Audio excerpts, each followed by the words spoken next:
मैं सौरभ सिंह, प्रणाम आप सबको। और आपके चैनल से मुझे जितने भी श्रोतागण दिख रहे हैं सबको प्रणाम दिल से।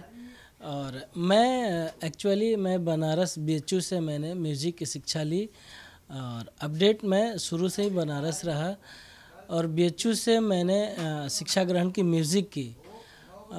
मैंने वहाँ रह कर के अपने गुरु के सानिध्य में इंट्रेंस एग्ज़ाम दिया और मैंने वहाँ इंट्रेंस एग्ज़ाम क्वालिफाई करने के बाद मेरे गुरु का नाम है सौरभ श्रीवास्तव, जिन्होंने मेरे ऊपर बहुत मेहनत किया और मेरे ऊपर बहुत फेथ करते थे।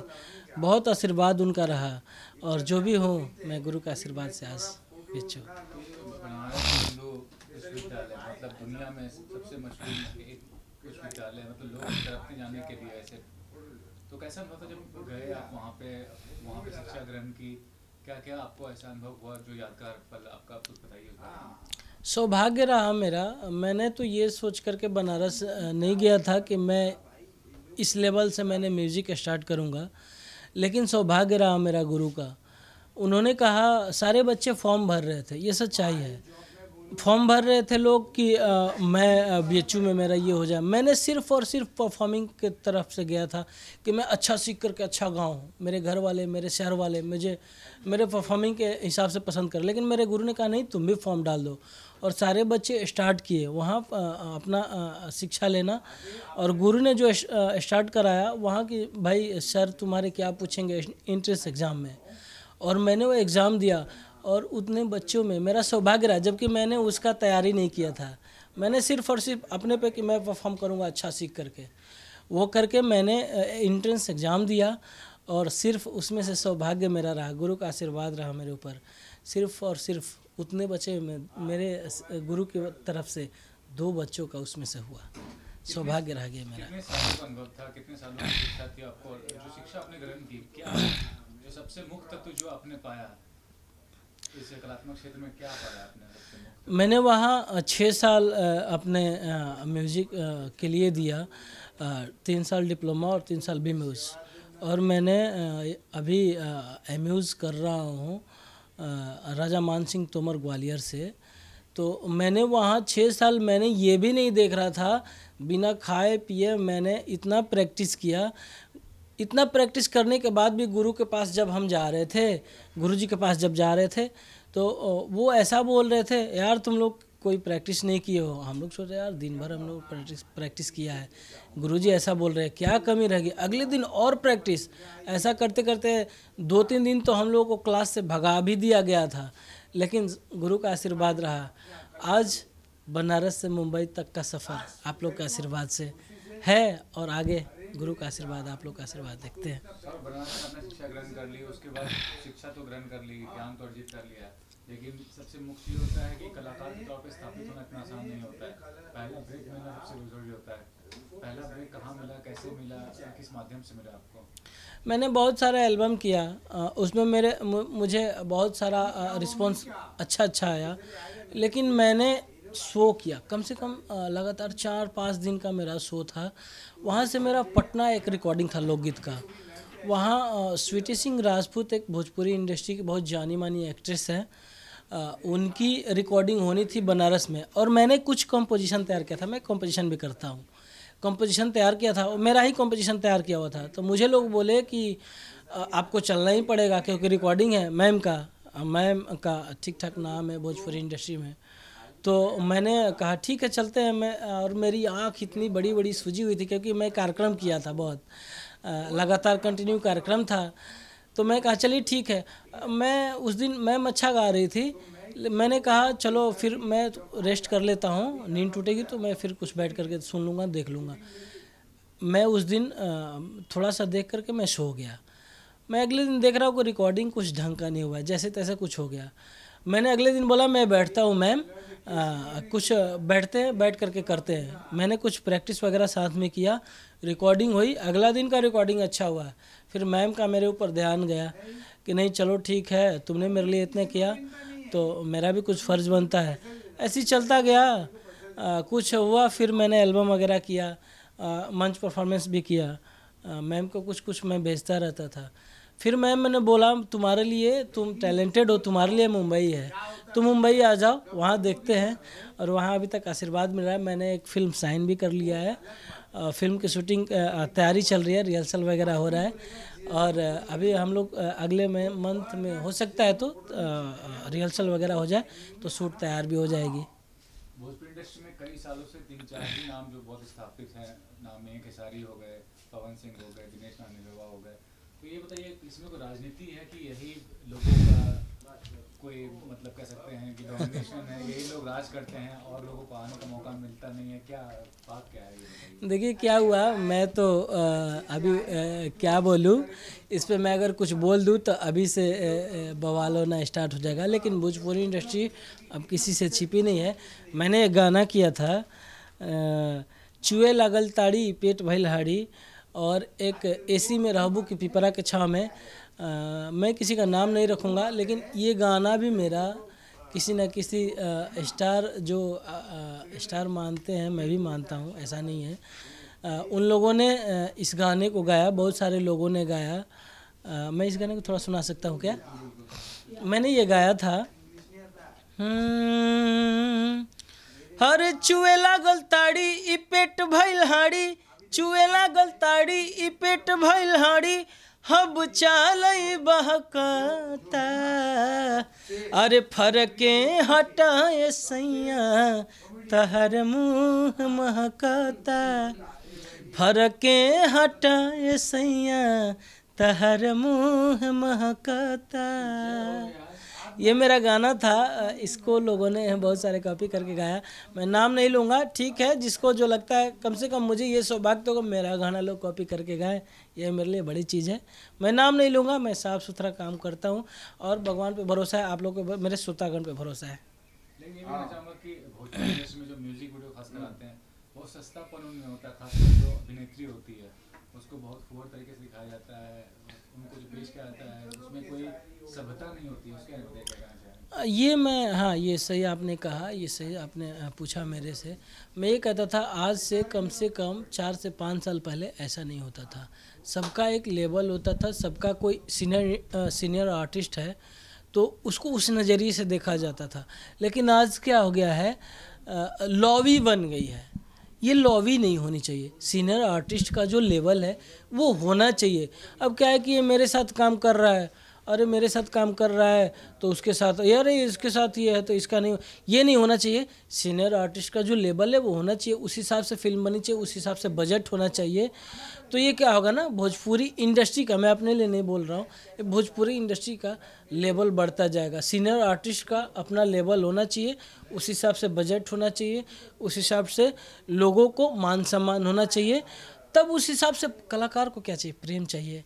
और कलाकार भाई उस हिसाब से, जिसका जो लेवल है उस हिसाब से मिलेगा तो अपना 100% देगा। मेरा बस यही कहना है, ज़्यादा बोलूँगा तो विवाद हो जाएगा। ये भी कहना चाहूँगा कि कोई हर इंसान जो होता है, कोई ना कोई कामयाब इंसान से प्रेरित होता है। संगीतकार हो, गीतकार हो, क्षेत्र में है, गायक से। आपका जो व्यक्तित्व, आपका जो बातचीत करने का तरीका है कैलाश खेर से बहुत मिल रहा है और मैंने सैकड़ों बार उनका किया है इंटरव्यू। क्या कहना चाहेंगे कैलाश खेर के बारे में? अगर आपका मिलता है तो क्या उनसे प्रेरित हैं आप? बिल्कुल, मेरा वो फेवरेट रहे हैं, मेरा प्रणाम है उनको।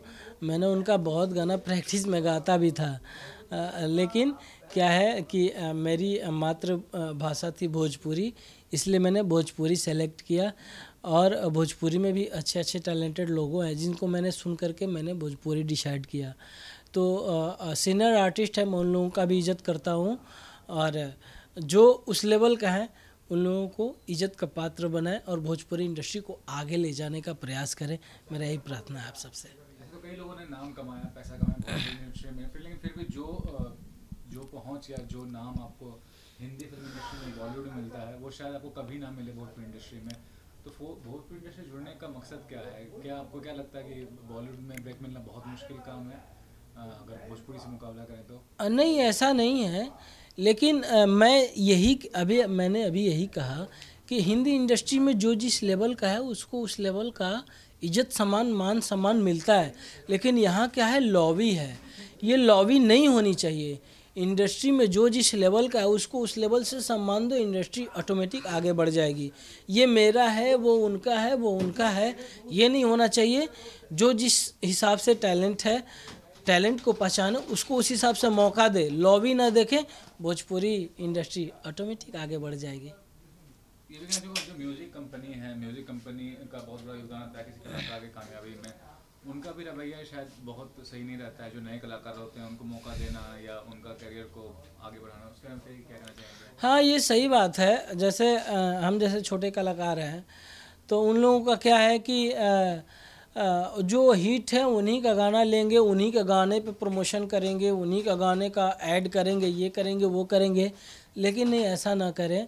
जो टैलेंट है उसको पहचाने, कम खर्च में आपका बढ़िया हो सकता है, उसको आगे लेके आए। स्टार तो हैं ही भाई, उनको ऐड की प्रमोशन की क्या ज़रूरत है। छोटे छोटे कलाकारों को आगे लेकर के आएँ, भोजपुरी इंडस्ट्री को आगे बढ़ाएं।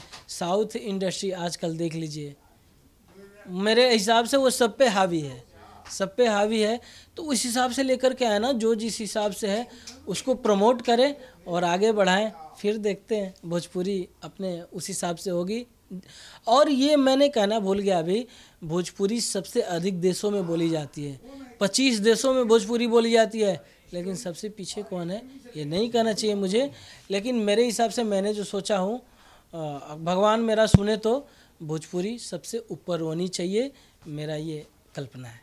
ये भी कहना चाहूँगा कि भोजपुरी इंडस्ट्री का सबसे बड़ा कमजोरी है कि बजट बहुत कम होता है और उस बजट में काम करना बहुत मुश्किल होता है कलाकारों के लिए। तो उसके अंदर बजट के हिसाब से अगर देखा जाए तो जो गायक होते हैं उनको क्या वो मतलब बजट में काम करना आसान या मुश्किल होता है? समस्या ये है ना कि जिस हिसाब से जो आर्टिस्ट है उस हिसाब से उसको बजट नहीं दिया जाए, उसका भी मान सम्मान है।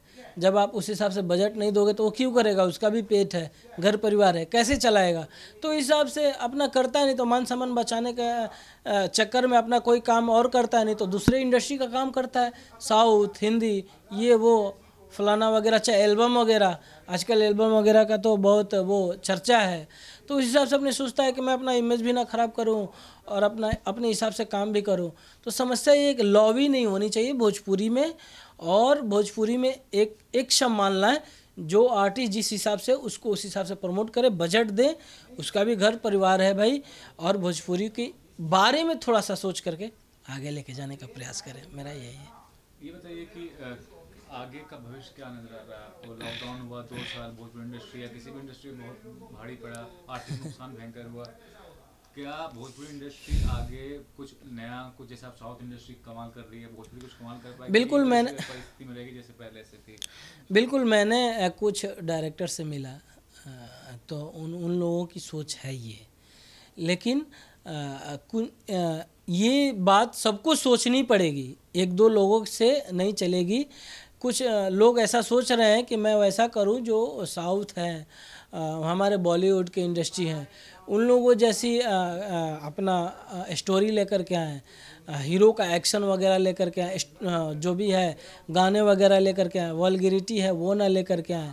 मैंने ये सोचा था, और लॉकडाउन की वजह से तो सब लोग परेशान हैं, हम भी। उस समय मेरा खुद का कार्यक्रम थाईलैंड का लगा था, जब हमने BHU से पास आउट करके मैंने भोजपुरी इंडस्ट्री में अपना कदम रखा, तो मैंने लॉकडाउन का मेरा कार्यक्रम था थाईलैंड में, लेकिन चैत्र नवमी में कार्यक्रम था, ठीक 2 या 3 दिन पहले वो लॉकडाउन आ गया। उस वजह से हम लोग भी थोड़ा ये हैं। तो आप लोग के आशीर्वाद से अब जब खुला है तो अपना फिल्म करने के लिए मैं फिर से मुंबई आया हूँ। आप लोग का आशीर्वाद और पूरी भोजपुरी इंडस्ट्री का आशीर्वाद मैं चाहता हूँ। मीडिया जगत जो है, मीडिया जगत भी अगर देखा तो थोड़ा पक्षपात करती है, भोजपुरी इंडस्ट्री को उस तरह से तवज्जो नहीं देती है, अहमियत नहीं देती है। आप टीवी इंडस्ट्री के भी कलाकार को देखेंगे तो इतना सैटेलाइट चैनल हो या आपको प्रिंट मीडिया हो या और जो मीडिया है बहुत तवज्जो देती है।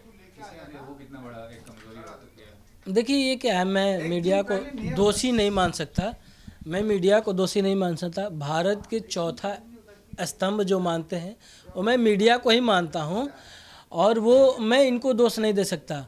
भाई, आप खुद का लॉबी चला रहे हो तो मीडिया जो सच है वही दिखाएगी ना। आप लॉबी चला रहे हो, दूसरे को बोलते हो मीडिया पक्षपात कर रही है, मुझे तो ऐसा, मैं इंटरव्यू कर रहा है, मुझे ऐसा कुछ भी नहीं लग रहा है। मैं जो हूँ उसी हिसाब से क्वेश्चन किया जा रहा है, मैं जो हूँ जहाँ परफॉर्म किया उसी हिसाब से जो भी है दिखाया जा रहा है। तो मैं कैसे कह सकता हूँ कि मीडिया पक्षपात करती है? मीडिया नहीं करती है। लोग अगर इस तरह का लॉबी बनाना बंद कर दें तो मीडिया भी हमारे चौथा स्तंभ है। ये नहीं रहेगा तो कुछ नहीं हो सकता। आज के डेट में तो डिजिटल ज़माना है और लोग मीडिया इस तरह की चीज़ें नहीं दिखाएगी तो लोग के पास पता कैसे चलेगा? इसलिए मैं नहीं मानता कि मीडिया दोषी है। लोग लॉबी करना बंद कर दें तो फिर भोजपुरी इंडस्ट्री अपने आप शिखर पे होगी, क्योंकि वो 25 देशों में बोली जाती है भोजपुरी कोई छोटी पब्लिसिटी की मोहताज नहीं है। 25 करोड़ 10 करोड़ 20 करोड़ की नहीं है, 25 देशों में भोजपुरी बोली जाती है, सबसे अधिक देशों में भोजपुरी बोली जाती है। तो ये भोजपुरी छोटी नहीं है, छोटी लोग बना दिए हैं। इसको बड़ा सोचे समझे, ऑटोमेटिक भोजपुरी बड़ी हो जाएगी। ये भी कहना चाहूँगा कि बहुत अनप्रोफेशनल है अगर इंडस्ट्री की बात की जाए। मतलब गांव खेड़े से लोग आते हैं, भोजपुरी फिल्म बनाने का सपना देखते हैं, अनाउंसमेंट होती है, सैकड़ों फिल्म का अनाउंसमेंट होता है हर महीने, सैकड़ों में से अगर 10 भी बन जाए तो बहुत बड़ी बात है। तो वो बताइए कि वो कितना बुरा असर छोड़ता है इंडस्ट्री पे? हाँ, ये ठीक है। कुछ लोग जैसे किसी के बहकावे में आकर के मैं चलो तुम्हारे लिए ये कर दूंगा, तुम्हारे लिए वो कर दूंगा, तुम्हारे लिए वो कर दूंगा, ऐसा नहीं होता है। जांचे परखे, अपने आप टैलेंट को परखे पहले कि मैं तुम्हारे लिए ये कर दूंगा, मैं उस लायक हूँ कि नहीं हूँ, पहले ये भी देखें। आप उस लायक हो नहीं और आपने बल पे किसी के बल पे अपना कहना स्टार्ट कर दिया तो आपके साथ तो धोखा होगा ही होगा, क्योंकि आप उस लायक हो नहीं। अपने आप को पहले उस लायक बनाए, उसके बाद मार्केट को समझे क्या है भोजपुरी, क्या है, अच्छे लोगों से मिले, उसके बाद आप खुद ही उस हिसाब से होगे। आपके साथ धोखा नहीं होगा, क्योंकि आप उस लायक हो नहीं। आपके साथ वो कुछ लोग तो होते ही हैं, हर एक जगह होते हैं, जो किसी चीज़ को समझ नहीं पाते हैं और उनका वही काम है, उसके झांसे में आते हैं। तो वैसे लोगों से बचे, अपने आप टैलेंट को पहचाने, फिर भोजपुरी के सामने आए ना अपने टैलेंट लेकर के। टैलेंट को कौन छिपाता है? हीरा कहाँ छिपता है? हीरा ऑटोमेटिक जहाँ रहेगा वहाँ चमक मारेगा। मैं यहाँ से सवाल करता हूँ, 8 हो जाएगा सर। जो खेसारी लाल यादव, आप भी सिंगर हो, खेसारी लाल यादव सिंगर है, तो उसका खेसारी लाल बहुत बड़ा, हाँ, तो उससे आप कैसे कंपटीशन करेंगे? नहीं, मेरी कोई कंपटीशन किसी से नहीं है। मेरा अपना जो है टैलेंट है, जो है मैं पब्लिक के हिसाब से अपना करूँगा। Khesari Lal Yadav ji no doubt industry के सुपर हिट हीरो हैं, गायक हैं, जो भी है पब्लिक के हिसाब से पब्लिसिटी उनके पास है। मेरा उनसे कोई कंपटीशन नहीं है, लेकिन मेरा ये है कि भोजपुरी को वैसा आप लोग दें, क्योंकि आप लोग हिट लिस्ट में हैं। भोजपुरी का वैसा आप लोग दें जो साउथ इंडस्ट्री दे रही है, बॉलीवुड इंडस्ट्री दे रही है। जितना भी हीरो भोजपुरी बना तो सिंगर बना, जैसा खेसारी है वो, पवन सिंह हो, लेकिन अब भी एक सिंगर, आपने कुछ पिक्चर भी किया है, ठीक है? तो आप कैसे आगे इन लोग से कैसे आगे बढ़ना चाहते हो? मैं एक्चुअली क्या है कि मैं अपने टैलेंट के बल पे आगे, मैंने कुछ कंपोजिशन वगैरह भी किया है, कुछ प्रोड्यूसर डायरेक्टर को मैंने सुनाया, उन लोगों को काफ़ी पसंद आया। तो मैंने उन लोगों से मेरा कोई कंपटीशन नहीं है। उम्मीद है मेरा गाना आएगा तो उन लोगों को भी पसंद आएगा। मेरा एक्चुअली कुछ गाने आ चुके हैं, जिन वो स्टार जो अपने आप को मानते हैं उन लोगों ने मेरा गाना कॉपी करके गाया भी है इसके पहले।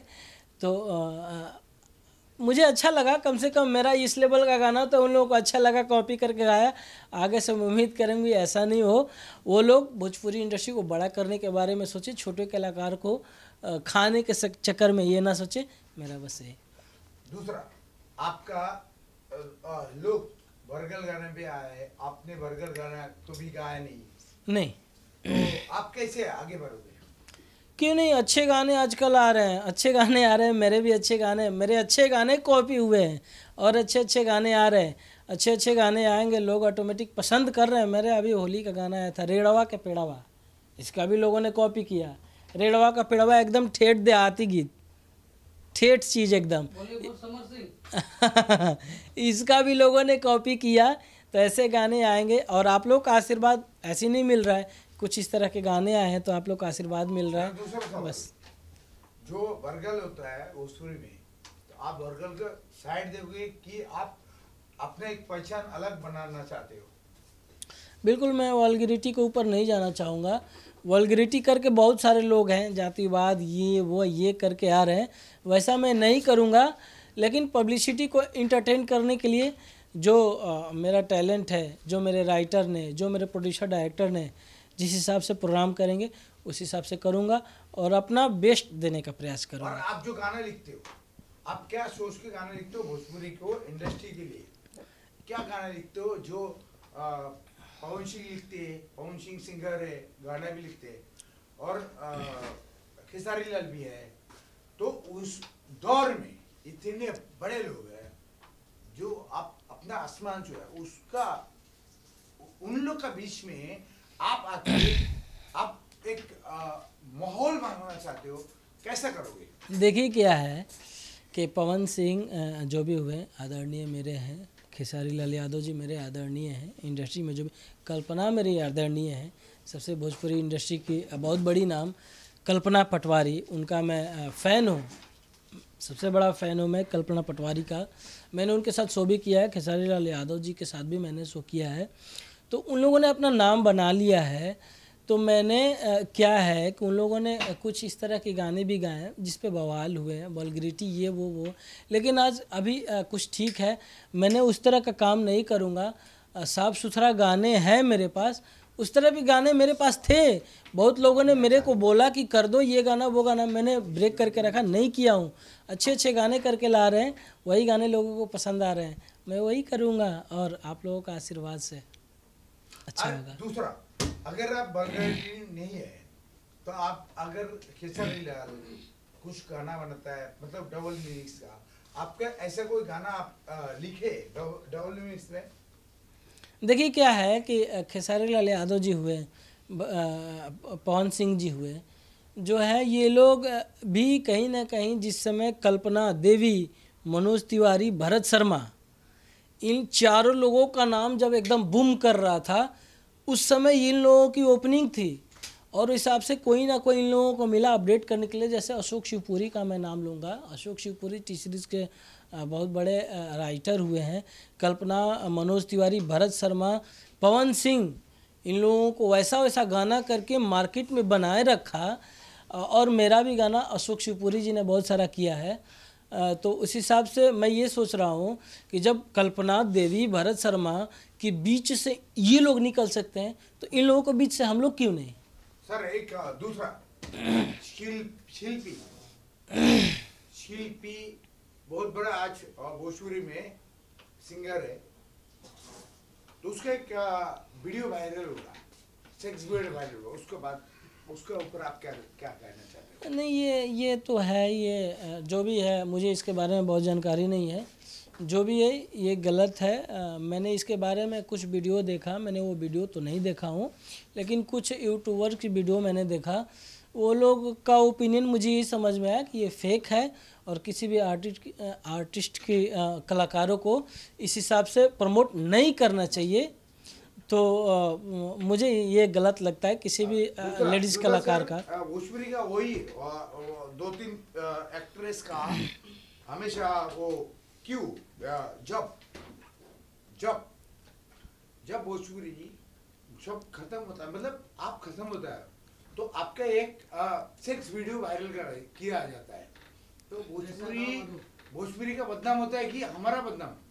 ये मेरे हिसाब से जो वो ये करते हैं, वो उन लोगों को ये नहीं समझ में आ रहा है कि यार ये आप भोजपुरी से कमा रहे हो, भोजपुरी का कहीं कहीं बदनाम तो मत करो। या ये उनका बदनामी नहीं है, ये भोजपुरी का बदनामी है। मुझे ये अंदर से फील होता है। मैंने अब क्या इसके बारे में बताऊं, कुछ बताऊंगा तो बवाल हो जाएगा, इसलिए मैं उसके बारे में बहुत कुछ नहीं बोलना चाहता हूं। ये मत सोचे कि ये शिल्पी राज का बेइज्जती हो रही है, उनकी तौहीनी हो रही। यार वो लड़की है, हिट हो गई तो क्या दिक्कत है? उसने कितने लड़कों को हिट कर दिया, ये आप लोग क्यों नहीं देख रहे हो? ये देखो, लड़की को बदनाम मत करो, अपना अच्छा करने के चक्कर में भोजपुरी इंडस्ट्री को बढ़ाओ ना। इससे कहने के मेरी भोजपुरी बदनाम हो रही है, ना कि शिल्पी बदनाम हो रही है। ये मत करो आप लोग। सर बीच में अभी वो बहुत बड़ी एक हीरोइन है, मैं नाम नहीं लूंगा, उसका भी एक वीडियो वायरल हुआ। हाँ, एक वीडियो वायरल हुआ तो उसमें भी लिखा गया कि भाई भोजपुरी के क्यों? हाँ, यही तो सोचने वाली बात है भाई। भोजपुरी का कमाते खाते भोजपुरी को बदनाम करते यार। आपके बाद भी ये सोचो ना कि मेरे आने वाले जूनियर मेरा क्या करेंगे। मैं तो कमा के निकल जाऊंगा, ठीक है, आपने अपना बंगला गाड़ी सब कुछ बना लिया, मेरा आने वाला पीढ़ी क्या करेगा? अगर यही करना होता तो भरत शर्मा, मनोज तिवारी, कल्पना देवी और रवि किशन ये सोचे होते तो आप आए होते क्या इंडस्ट्री में? ये नहीं होता। आप अपने जूनियर के बारे में सोचो कि मैं क्या करके जाऊं कि मेरा जूनियर और बढ़िया करे कि बढ़िया हो। ये मत सोचो आप लोग। आप लोगों ने तो बस सोच रहा है कि मैंने अपना ऑडीज ले लिया, फॉर्चूनर ले लिया, रेंज रोवर ले लिया, अपना बंगला बना लिया, अपना इतनी इतनी जगह ज़मीन ले लिया। ये सोचने आपका बना ना, भोजपुरी का इससे कुछ नहीं बना। आपने भोजपुरी से इतना लिया, भोजपुरी का कुछ ना कुछ दो यार। मुझे गुस्सा आता है इस बात पे कि आपने भोजपुरी से इतना लिया लेकिन भोजपुरी के बारे में कुछ नहीं सोच रहे हो। अब इसका वीडियो वायरल कर रहे हो, उसका वीडियो वायरल कर रहे हो, जब आपका पास है तो उसको रख दो ना। और कहीं ना कहीं वो सच्चाई नहीं है उसमें, वो फेक है। वो सही भी है तो भोजपुरी को उससे बदनामी हो रही है। शिल्पी की बदनामी थोड़ा बहुत होगा लेकिन भोजपुरी कितना गर्त में जा रहा है इसके बारे में आप लोग क्यों नहीं सोच रहे हो? ये कब भोजपुरी कब सुधरेगा? भोजपुरी जब इस तरह के लोग, जब भोजपुरी इंडस्ट्री से साइड हो जाएंगे ऑटोमेटिक। मैंने एक आपको सत्य बात बता रहा हूँ। मैंने वैष्णो देवी जब दर्शन करने जा रहा था तो मैंने हारमोनियम में ट्रेन वगैरह, मेरे साथ कम से कम 70-80 लोग थे, अपना एक ग्रुप था।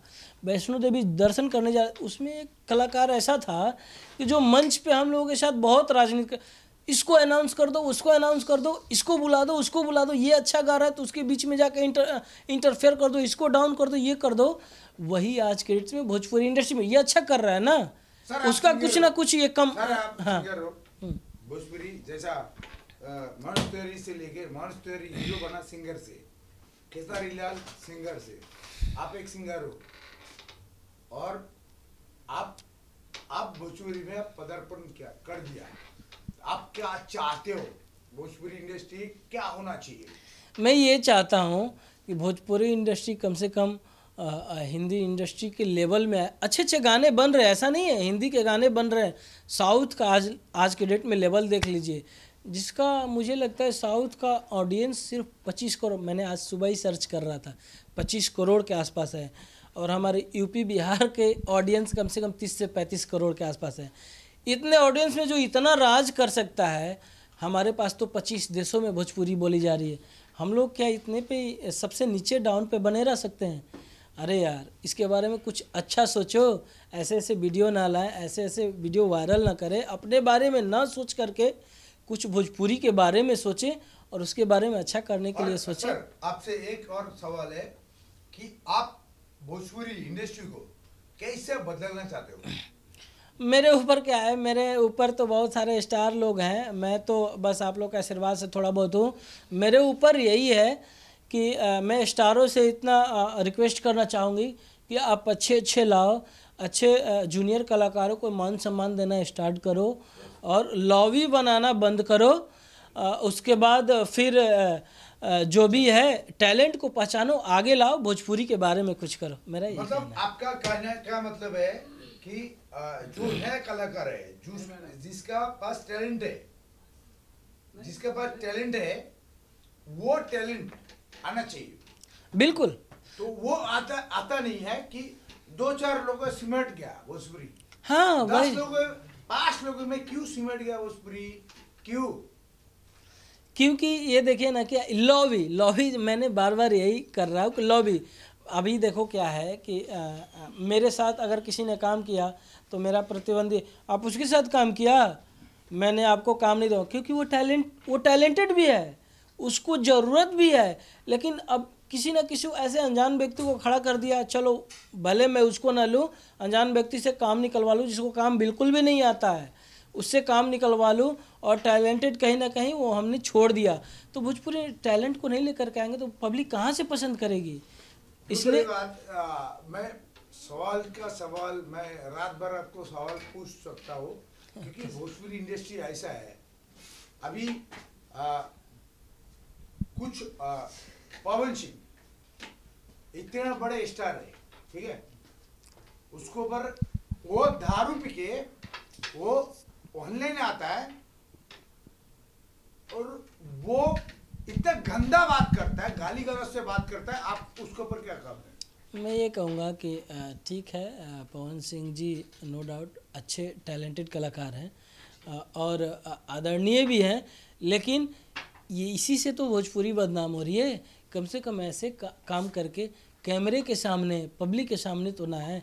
इस चीज़ों को आप लोग सेपरेट रखें ना। एंजॉय कर रहे हैं तो ठीक है, इसको सेपरेट रखो। आप पब्लिक के सामने आप कम से कम अच्छे से बिहेव करो, सामने अच्छे से आओ, पब्लिक के सामने कम से कम। आप भाई स्टार हो, आपको लोग बहुत सारे फॉलो करते हैं और आप ऐसे करके आओगे तो क्या होगा? लोग कहें अरे यार। केसारी ने एक बात, सर केसारी ने बोला कि हेलो, केसारी ने चालू है ना, वो एडिट हो जाएगा। केसारी ने ये बोला कि पवन सिंह दारू पीना बिगर वो बात नहीं कर सकता। मेरे इंटरव्यू में मैंने तो सवाल किया तो उसने पूछा कि भाई वो आप केसारी को मैंने पूछा कि भाई केसारी लाल, आपको हजारों सवाल करूं तो आप तो जवाब दे दे तो। नहीं, सही बात है। खेसारी लाल यादव जी भी इंडस्ट्री के एक मुख्य व्यक्ति हैं, नो डाउट स्टार हैं, सब कुछ है। उनके इंडस्ट्री उन पे भी कुछ निर्भर करती है क्योंकि स्टार है तो है, नो डाउट। लेकिन उन लोगों को भी इस तरह की घर की बातें, ये बातें, वो बातें, दोस्तों की बातें आके पब्लिक के सामने न रखें। मेरा ये कहना है, आपने कभी देखा है साउथ इंडस्ट्री के लोगों ने, हिंदी इंडस्ट्री के लोगों ने कभी आकर के इस तरह की बातें की हैं लाइव? अपने में होता है तो समझ लेते हैं, लाइव तो मत आओ यार। अपने में जाकर के मिल लो, हाथ जोड़ लो, सब कुछ कर लो। पब्लिक के सामने तो ये सब मत लाओ आप लोग। मेरा ये रिक्वेस्ट है आप लोगों से, आप लोग काम करो, सब कुछ करो, बात विवाद बाद की बातें हैं। अगर कुछ भी प्रॉब्लम होता है तो सामने से जाकर के मिलो। ये 2 मिनट का ये लाइव आ गए, कहीं भी बैठे हैं लाइव आ गए, ये क्या है? सामने से जाकर के मिल लो ना। इतना ताकत है तो कितने लोगों तो लाइव आकर के ये मेरे को, तेरे को ये कर दूंगा, तेरे को ये कर दूंगा, सामने से जाकर फरियालो ना भाई। आप ये इतने बड़े लोग हैं और इंडस्ट्री, भोजपुरी इंडस्ट्री में आप फिर कदम रखे तो आप कैसा इन लोग को कैसा आप देखना चाहते हैं? मैं इन लोगों से बस यही कहना चाहता हूं कि आप भोजपुरी इंडस्ट्री के भाई आज की डेट में जो भी हैं, आप लोगों पे कहीं ना कहीं आर्टिस्ट वो भोजपुरी इंडस्ट्री चल रही है। सॉरी, मेरा क्वेश्चन ये था कि ये लोग बड़े लोग हैं तो आप अभी इंडस्ट्री में आए तो आप कैसा इन लोग के साथ कैसा देना चाहते हैं? इन लोग के साथ इन लोग को ओवरटेक करके आप कैसा जाना चाहते हो? नहीं ठीक है, हाँ सही बात है। इन लोगों को भाई इंडस्ट्री पे अभी बिल्कुल एकदम से जो भी कहना है सिरमौर हैं, नो डाउट ये लोग हैं।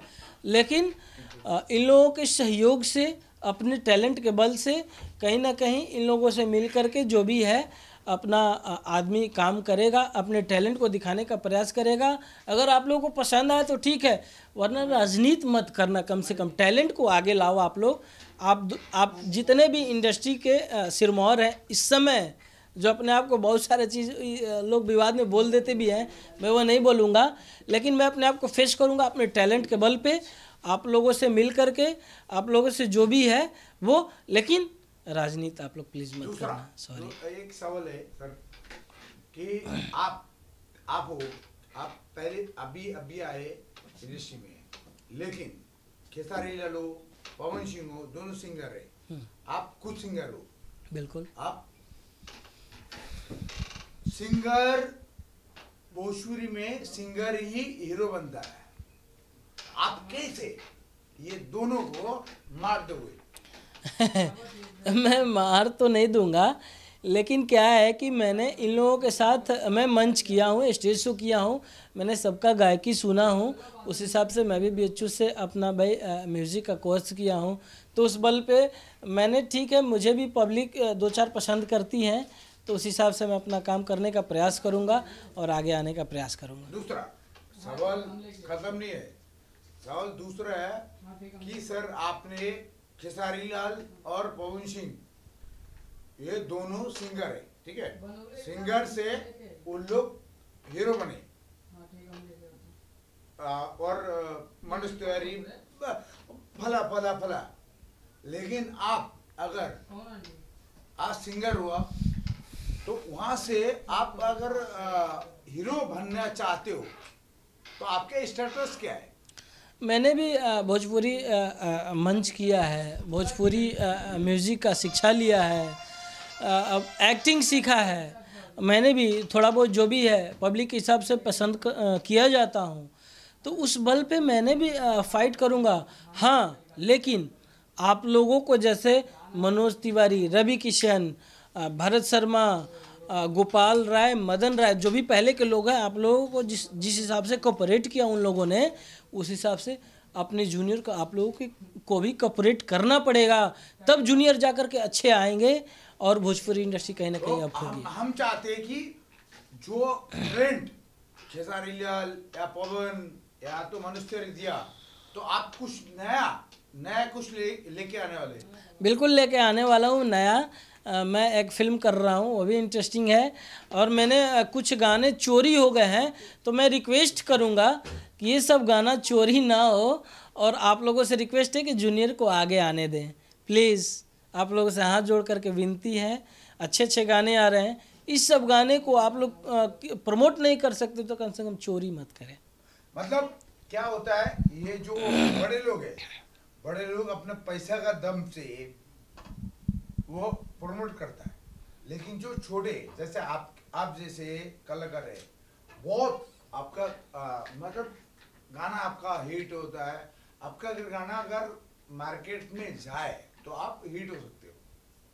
बिल्कुल, मैं भी यही कह रहा हूँ कि कुछ गाने मेरे पास ऐसे हैं, मैं डर से नहीं करता हूँ, अभी कर रहा हूँ कि कुछ मुझे अच्छे कंपनियाँ मिले जिस पे लोग अगर चोरी भी करे तो वो कंपनियाँ उस पर कार्रवाई कर सके, उनके गाना उतरवा सके।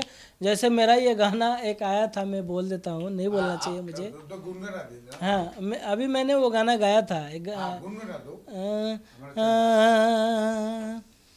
अरे कि कहाँ मन लागेला सहरिया की गाँव में, कहाँ मन लागेला सहरिया की गाँव में, एसी में रहबू कि तू, हर एसी में रहबू कि तू, पिपरा के छाँव में, एसी में रहबू कि तू, पिपरा के छाँव में, एसी में रहबू कि तू।